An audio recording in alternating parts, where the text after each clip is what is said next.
What is a speech? We spoke for our excuse, so shall on without apology. The date is out of such prolixity, will have no Cupid hoodwink for the start. Bearing a Tartar's painted bow of black, scaring the ladies like a crow keeper. Give me a torch. I'm not for this ambling. Being but heavy, I will bear the light. Nay, gentle Romeo, we must have you dance. Not I believe me. You have dancing shoes with thimble soles. I have a soul of legs by which stakes me to the ground that I cannot move.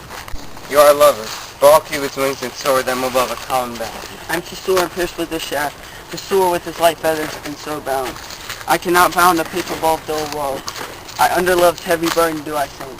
And to sink in it, should you burden love, too great a presence for tender things. Is love a tender thing? It is too rough, too rude, too boisterous, and it pricks like thorns. If love be rough with you, be rough for love. Prick love for pricking, and you beat love down.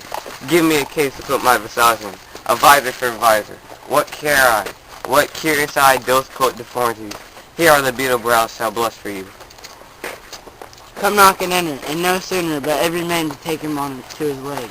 A torch for me. Let wontons light a fart, tickle the senseless rushes from their heels. For I am proverbed with the grandsire face. I'll be a candle holder and look on. The game was near so fair, and I am done.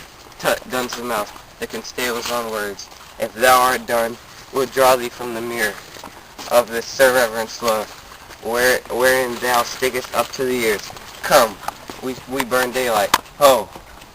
Nay, that's not so. I mean, sir, in delay, we waste our lights in vain, like lamps by day.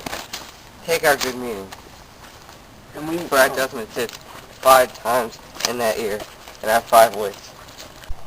We be well in going to this mass, but 'tis not worth to go. Why, may one ask? I dreamt a dream tonight. And so did I. Well, what was yours? A dream is often lie. In bed asleep, the virgin things true. Oh, then I see Queen Mab hath need of you. She's the fairy's midwife, and she comes in the shape no bigger than an agate stone, on the forefinger of an alderman, joined with a team of little atomies, all thwart men's noses as they lie asleep. Her wagon spokes made of long spider's legs, the cover of the wings of grasshoppers, the trace of the small spider web, the colors of the moonshine's watery beams, her whip of cricket's bone, the last of film, her wagoner a small gray-coated gnat, not so big as a round little worm, pricked from the lazy finger of a maid. Her chariot is an empty hazelnut, made by the joiner's squirrel or old grub. Time out of mind the fairies' coachmakers, and in this state she gallops night by night through lovers' brains, and then they dream of love. O'er courtiers' knees that dream of courtesans straight, o'er lawyers' fingers who straight dream on fees, o'er ladies' lips who straight on kisses dream, which oft the angry Mab with blisters plagues, because their breaths with sweetmeats tainted are. Sometimes she gallops o'er a courtier's nose, and then dreams of he smelling out a suit.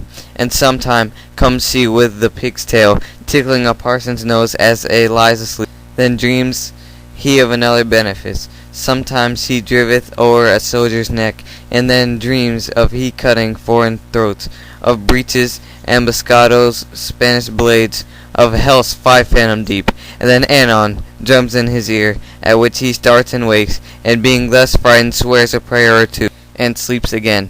This is that very Mab that plats the manes of horses in the night, and bakes the elf flocks and foul sluttish hares, which once untangled much misfortune bodes. This is the hag, when maids lie on their backs, that presses them and learns them first to bear, making them women of good carriage. This is she. Peace, Mercutio, peace. Thou talkest of nothing. True, I talk of dreams, which are the children of an idle brain, begot of nothing but vain fantasy, which is as thin of substance as air. Even now, and more inconsistent than the wind who woos, even now the frozen bosom of the north, and, being angered, turning his face to the dewdrop himself. This wind you talk of blows us from ourselves. Supper is done, and we shall be too late.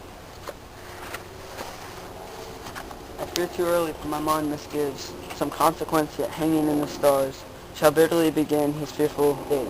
With this night's revels and expire the term of despised life closed in my breast by some vile forfeit of untimely death.